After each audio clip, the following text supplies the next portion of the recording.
بسم اللہ الرحمن الرحیم۔ السلام علیکم۔ آج 10 فروری بروز جمعرات ہم بات کریں گے دو اہم کیسز کے حوالے سے۔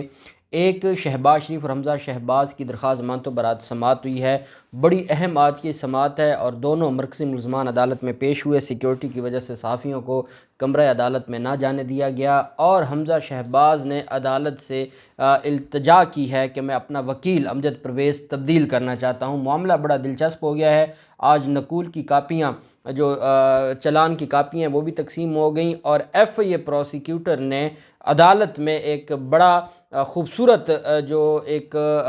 عدالت کے سامنے استدعا کی ہے اور ایک میں سمجھتا ہوں کہ وہ ایک اتنا خطرناک قسم کا کارڈ کھیلا ہے شریف خاندان کے خلاف اور عدالت نے اس کے اوپر آرڈر بھی جاری کی ہے۔ بڑی اہم تفصیلات ہیں جو میں آپ کے ساتھ شیئر کروں گا۔ ساتھ ہم بات کریں گے جو پاکستان مسلم لیگ نون کے سینئر رہنما اور سابق وزیر خزانہ اپنی نااہلی کے حوالے سے بچنے کے لیے انہوں نے خط لکھا ہے اور ایک انوکھا انہوں نے استدعا اور مطالبہ کیا الیکشن کمیشن سے، اور الیکشن کمیشن تو مسلم لیگ نون کے جو انوکھے مطالبے ہیں وہ پورے کرنے کے لیے ہی بیٹھا ہے۔ معاملہ بڑا دلچسپ ہو گیا ہے۔ اپنی نااہلی سے بچنے کے لیے انہوں نے ایک نیا جو ایک کارڈ کھیلا ہے، اس پر جو خط لکھا گیا اور الیکشن کمیشن کیا کرنے والا ہے اس کی مختصر تفصیلات بھی میں آپ کے ساتھ شیئر کروں گا۔ پہلے میں آپ کو بتاتا چلوں کہ ساحنہ سیالکوٹ میں جو شہری کے ساتھ جو سری لنکن شہری کے ساتھ ظلم کیا گیا تھا اس کیس میں اہم پیش رفت سامنے آئی ہے اور پروسیکیوشن نے یہ فیصلہ کیا ہے کہ اس کیس کو، پہلے فیصلہ یہ ہوا تھا کہ جیل ٹرائل ہوگا اور گجرانوالہ جیل میں ہی جو آنریبل جج ہیں ATC کے وہ جیل ٹرائل کریں گے۔ آج یہ فیصلہ ہوا ہے اور یہ نوٹیفیکیشن پروسیکیوشن برانچ کی طرف سے جاری کیا گیا ہے، خصوصی نوٹیفیکیشن جاری ہوا ہے کہ سری لنکن شہری کے قتل کیس کی پیروی پروسیکیوشن کی خصوصی ٹیم کرے گی۔ 3 رکنی خصوصی پروسیکیوشن ٹیم کی سربراہی عبدالرؤف وٹو صاحب کریں گے۔ ساحنہ سیالکوٹ کی سماعت کی پروگریس رپورٹ روزانہ کی بنیاد پر پروسیکیوٹر جنرل پنجاب کو بھجوائی جائے گی۔ ساحنہ سیالکوٹ کیس میں تفتیش آخری مرحلے میں داخل ہو چکی ہے۔ روزانہ کی بنیاد پر یہ کیس چلے گا اور اہم چیز یہ ہے کہ اس مقدمے کا ٹرائل اب گجرانوالہ جیل میں نہیں ہوگا بلکہ کوٹ لکھپت جیل لاہور میں ہوگا، سیکیورٹی کی بنیاد پر اور سیکیورٹی پوائنٹ آف ویو کو مد نظر رکھتے ہوئے، اور جو پروسیکیوشن بہتر طریقے سے لاہور میں کیس کو دیکھ سکتی ہے ان کے لیے گجرانوالہ آنا جانا مشکل تھا، تو پنجاب حکومت نے یہ فیصلہ کیا کہ اس کیس کو ہم ٹرانسفر کر دیتے ہیں، جو کہ ان کا اختیار ہے ایگزیکٹو اتھارٹی کا، کوٹ لکھپت جیل میں، تاکہ سیکیورٹی کے معاملات کو مد نظر رکھا جائے، کیونکہ جب ملزمان کو وہاں عدالت میں جسمانی ریمانڈ کے وقت بھی پیش کیا جاتا تھا تو ان کے جو فیملی ممبرز تھے وہ بڑی تعداد میں وہاں جمع ہو جاتے تھے۔ 85 لوگ ہیں اور 85 لوگوں کی فیملی ممبرز 2-2 3-3 آنے لگ جائے تو 300-400 لوگ وہاں اکٹھا ہو جاتا تھا، جس کی وجہ سے وہاں پر معاملات خراب ہوتے تھے۔ اس وجہ سے اب اس کا جو ٹرائل ہے وہ کوٹ لکھپت جیل میں ہوگا۔ خصوصی ٹیم تشکیل دے دی گئی ہے، ڈیلی بیسس پر سماعت ہوگی اور پروسیکیوٹر جنرل پنجاب کو روزانہ کی بنیاد پر پروگریس رپورٹ جمع کروائی جائے گی۔ پھر معاملہ آ جاتا ہے اور یہ اسحاق ڈار کا معاملہ ہے۔ اسحاق ڈار کے خلاف نااہلی کا ریفرنس دائر ہو چکا ہے اور اس نااہلی ریفرنس میں یہ کہا گیا ہے، جو 21 فروری کے لیے جس پر عدالت جو الیکشن کمیشن ہے سماعت کے لیے مقرر کیا، اور اس میں مین جو ان کے خلاف ایلیگیشن تھا، اب جانتے ہیں کہ ثاقب نثار صاحب ان کی جو معطل کر گئے تھے ان کی کامیابی کا نوٹیفیکیشن، کیونکہ یہ خود اس کو کہا گیا تھا جب ان کے خلاف گئی درخواست اور کہا گیا کہ ایک اشتہاری مفرور اور ایک کرمنل کیسے سینیٹر منتخب ہو سکتا ہے، تو نوٹیفیکیشن تو معطل ہو گیا، اس کو ان پرسن طلب کیا گیا تھا، ان پرسن یہ نہیں آئے تھے تو ان کا نوٹیفیکیشن جو معطل ہوا تھا، اور معطل ہونے کے بعد پھر وہ کیس پینڈنگ رہا۔ سپریم کورٹ آف پاکستان میں جب دوبارہ سماعت ہوئی تو جو درخواست گزار تھے انہوں نے اس کی پیروی نہ کی اور جو ان کے خلاف درخواست تھی وہ عدم پیروی خارج کر دی گئی، اور وہ خارج ہونے کے بعد ان کا جو معطلی کا فیصلہ تھا وہ ختم ہو گیا اور دوبارہ نوٹیفیکیشن ان کا جو جاری کر دیا گیا الیکشن کمیشن کی طرف سے۔ اور کمال الیکشن کمیشن نے شفقت کی کہ 2018 جب الیکشن ہوئے تھے، جب وہ سینیٹر بنے تھے، تب سے ہی ان کو بحال قرار دیا گیا، اور وہ جو 3 سال 3.5 سال کا عرصہ ہے اس میں جو ان کی تنخواہیں بنتی ہیں، جو TA DA ہیں، وہ بھی سارے کا سارا جناب کو ملے گا۔ یہ ایک بدقسمتی ہے جو ہمارے نظام کی اور الیکشن کمیشن کا جو کردار ہے اور اس کے اوپر جو سوالات اٹھ رہے ہیں اسے ہم اختلاف کرتے ہیں۔ اب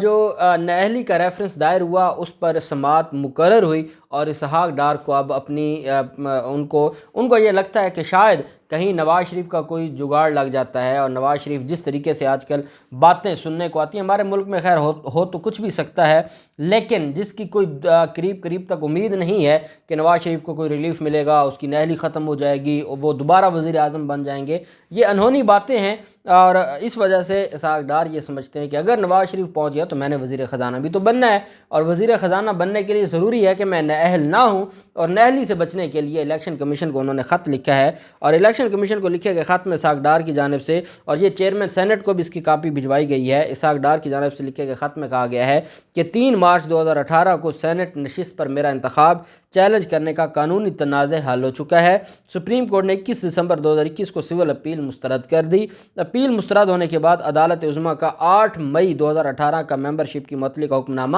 ختم ہو گیا۔ اب اندازہ لگائیں، حکم نامہ معطل ہوا تھا اس کے نہ پیش ہونے سے، اور جب مین اپیل مسترد ہو گئی تو اس کا پیش ہونا نہ ہونا وہ ساری چیزیں ختم ہو گئیں۔ سپریم کورٹ کے آرڈر کی وہ توہین کار ہے، سپریم کورٹ نے بلایا وہ نہیں گیا، اور سپریم کورٹ نے اس کو نوٹیفیکیشن معطل کیا، اور اس کے بعد اپیل مسترد ہو گئی، اور وہ دوبارہ بحال ہو گیا، اور تب سے بحال ہوئے جب سے۔ اور اگر الیکشن کمیشن کے دماغ میں تھوڑا سا بھی عدالتوں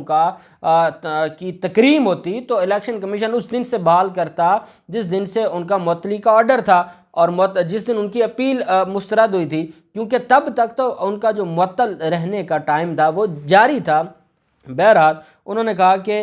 جو حکم نامہ ختم ہو گیا۔ خط میں کہا کہ الیکشن کمیشن نے 10 جنوری 2022 کا میری سینٹ نشست پر کامیابی کی معطلی کا نوٹیفیکیشن واپس لے لیا ہے۔ جو قانونی رکاوٹیں دور ہونے کے بعد بطور منتخب سینیٹر حلف اٹھانے کے لیے میں تیار ہوں، تاہم برطانیہ میں زندگی اور موت کی کشمکش میں ہوں، زیر علاج ہوں، اور فی الحال ذاتی طور پر آنے سے قاصر ہوں، لہٰذا آپ مہربانی کریں یا الیکشن کمیشن کا پورا دفتر اٹھا کے لنڈن لے آئیں اور وہاں سے مجھ سے حلف لے لیں، کیونکہ میں نے قوم کی خدمت بھی کرنی ہے لنڈن میں بیٹھ کے، یا ویڈیو لنک کے ذریعے میرا حلف جو ہے وہ لے لیا جائے۔ یہ انہوں نے استدعا کی ہے کہ ویڈیو لنک کے ذریعے، سپریم کورٹ میں بھی یہ ہوتا ہے ویڈیو لنک کا طریقہ کار، اور یہاں بھی جو ویڈیو لنک ہے وہ مجھے ریلیف دیا جائے اور ویڈیو لنک کے ذریعے میرا حلف لیا جائے۔ یہ انوکھا مطالبہ ہے، اور الیکشن کمیشن انوکھے مطالبے ہمیشہ منظور کرنے کے لیے تیار بیٹھا ہوتا ہے۔ دوسری طرف منی لانڈرنگ کیس کی سماعت ہوئی، درخواست ضمانتیں ہیں ملزمان کے خلاف، اور شہباز شریف کو طلبی کا نوٹس جاری کیا گیا تھا۔ ایف آئی اے ٹیم وہ طلبی کا نوٹس ان کے گھر پہنچا کے آئی تھی کہ آپ کی جو حاضری سے استثناء کی درخواست ہے وہ خارج ہو چکی ہے، آپ کو 10 فروری کو پیش ہونا ہوگا۔ شہباز شریف اور حمزہ شہباز دونوں عدالت میں پیش ہوئے، ان کے وکیل امجد پرویز صاحب عدالت میں موجود نہیں تھے، جو سینئر پروسیکیوٹر ہیں، جو صرف اس کیس کے لیے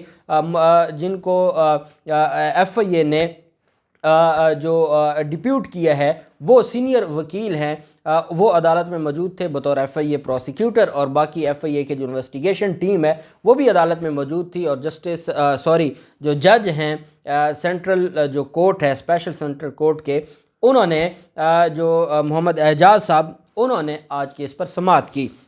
سب سے پہلا کام جو آج کی سماعت میں ہوا وہ یہ ہے کہ ملزمان کو جو چالان ہے، چالان مکمل ہو گیا، چالان مکمل ہونے کے بعد عدالت میں جمع کروا دیا گیا، اور چالان جمع ہونے کے بعد پہلا کام ہوتا ہے ملزمان کو ان کی کاپیاں فراہم کرنا، جو نقلیں ہوتی ہیں وہ فراہم کی جاتی ہیں، اور وہ فراہم کی گئیں، اور فراہم کرنے کے بعد جو پروسیکیوٹر تھے، سینئر پروسیکیوٹر ہیں، انہوں نے عدالت سے کہا کہ جناب ایک گزارش ہے۔ عدالت نے کہا جی بتائیں۔ انہوں نے کہا کہ یہ لوگ باہر جا کے جھوٹ بولیں گے کہ ہمیں فلاں صفحہ نہیں ملا اور فلاں صفحہ ملا ہے، فلاں لائن مس ہے اور فلاں لائن مس نہیں ہے۔ انہوں نے باہر جا کے تماشا کرنا ہوتا ہے، ان کے وکلاء سے کہیں یہاں بیٹھیں کمرہ عدالت میں، پورے چلان کو سٹڈی کریں، آج ہی سٹڈی کریں، کوئی ایک پیج بھی مسنگ ہے تو ہم آج دینے کے پابند ہیں، کمرہ عدالت سے باہر نکل جائیں گے، ہم کسی چیز کے ذمہ دار نہیں ہیں۔ عدالت نے کہا آپ کی بات ٹھیک ہے۔ عدالت نے شریف خاندان کے وکلاء سے کہا کہ آپ بیٹھیں ادھر اور آپ پہلے چلان کو دیکھ لیں کہ آپ کو کاپیاں مکمل مل گئی ہیں، کیونکہ پھر انہوں نے درخواستیں دینی ہوتی ہیں رانا ثناءاللہ کی طرح کہ جناب ہمیں وہ کاپی نہیں ملی اور وہ کاپی نہیں ملی، اور ان درخواستوں میں ہی رانا ثناءاللہ 2 سال گزار بیٹھے تھے، 1.5 سال۔ تو وہ عدالت نے کہا کہ آپ چیک کریں، انہوں نے کہا جی ہم نے چیک کی ہیں، چلان کی کاپیاں مکمل ہیں۔ عدالت نے وہ چیز عدالتی فیصلے میں نوٹ کر لی۔ آج سیکیورٹی کی وجہ سے جو میڈیا کے احباب تھے ان کو تو عدالت نے خیر کمرہ عدالت میں نہیں جانے دیا، بطور وکیل ہمیں ایک ایج ہے کہ ہم عدالت میں جاتے ہیں، اور آنریبل جو کورٹس ہیں وہ ہمیں جو ہے وہ ان کی ایک شفقت ہے کہ وہ ہمیں نہیں روکتی۔ بہرحال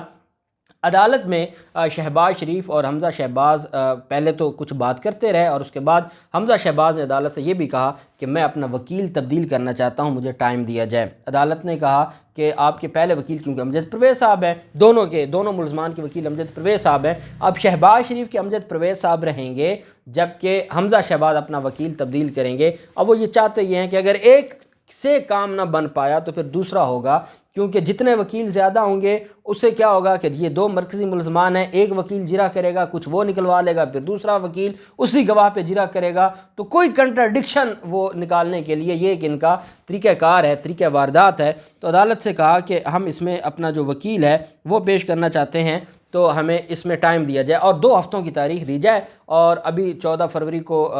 پارلیمنٹ کا اجلاس ہے، ہم پارلیمنٹ میں ہوں گے، شہباز شریف صاحب اس وجہ سے لمبی تاریخ دی جائے۔ عدالت نے کہا لمبی تاریخ کوئی نہیں ہے۔ ایف آئی اے پروسیکیوٹر نے کہا جناب یہ عبوری ضمانت ہے، یہ پچھلے 8 ماہ سے عبوری ضمانت لیے پھرتے ہیں، پہلے اس کو تو فیصلہ کریں نا، ہماری بحث تیار ہے، ہم آج بحث کرنے کے لیے تیار ہیں۔ مسلم لیگ نون کے لوگ عدالتوں کے باہر کہتے ہیں کہ ایف آئی اے بھاگا ہے، ایف آئی اے کے پروسیکیوٹر نے عدالت سے کہا جناب ہماری بحث تیار ہے، ہماری بحث سنیں۔ عدالت جو ملزم تھے ان کے وکلاء نے کہا کہ جو ان کے جونیئرز آئے ہوئے تھے انہوں نے کہا جی ہمارے آج وکیل صاحب اویلیبل نہیں ہیں، تو اس وجہ سے ہمیں ٹائم دیا جائے۔ عدالت نے کہا 2 کام، ایک تو کام یہ ہے کہ آپ کو جو اگلی تاریخ پر 18 فروری کی تاریخ دی ہے، عدالت نے کہا کوئی 2 ہفتوں کی تاریخ نہیں ہے، 18 فروری کی تاریخ ہے، اور 18 فروری کو فرد جرم بھی عائد کی جائے گی۔ یہ سب سے اہم چیز ہے کہ جب چالان سبمٹ ہو جائے، چالان سبمٹ ہونے کے بعد کاپیاں ملزمان کو دے دی جائیں تو ملزمان کے خلاف فرد جرم عائد کی جاتی ہے اور ٹرائل شروع ہو جاتا ہے۔ ایف آئی اے کا جو کیس ہے وہ اب اس سٹیج پر آ گیا ہے کہ اب ٹرائل شروع ہونے والا ہے۔ عدالت نے کہا کہ 18 فروری کو فرد جرم کی کارروائی عدالت نے کرنی ہے جب کاپیاں تقسیم ہو گئی ہیں، نقول تقسیم ہو گئی ہیں۔ دوسری طرف جو ایف آئی اے کے پروسیکیوٹر تھے انہوں نے عدالت سے کہا کہ ہم چاہتے ہیں کہ ان کی درخواست مسترد کی جائے، ان کی درخواست نہ سنی جائے۔ عدالت نے کہا کہ ان کو ایک موقع دے دیتے ہیں، اپنا وکیل کرنا یہ کر لیں اور اگلی تاریخ پر اس پر بحث کریں گے، ساتھ ہم فرد جرم بھی عائد کریں گے۔ عدالت نے 18 فروری کے لیے ان کی جو درخواست ہے وہ جو ان کی عبوری ضمانت ہے اس میں توسیع کرتے ہوئے 18 فروری کو فائنل آرگومنٹس کے لیے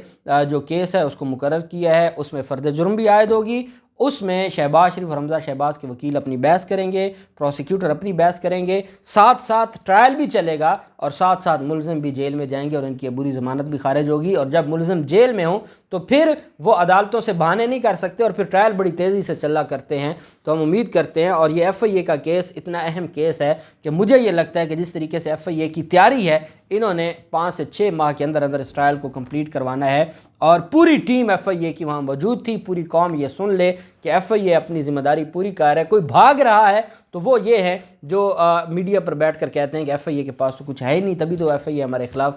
کوئی ثبوت نہیں پیش کرتا۔ یہ آج کی سماعت کا حوال ہے۔ 18 فروری کو دوبارہ سماعت ہوگی، جو بھی تفصیلات ہوں گی آپ کے ساتھ شیئر کریں گے۔ اللہ پاک پاکستان کا حامی و ناصر ہو۔ بہت شکریہ۔ اللہ حافظ۔ پاکستان زندہ باد۔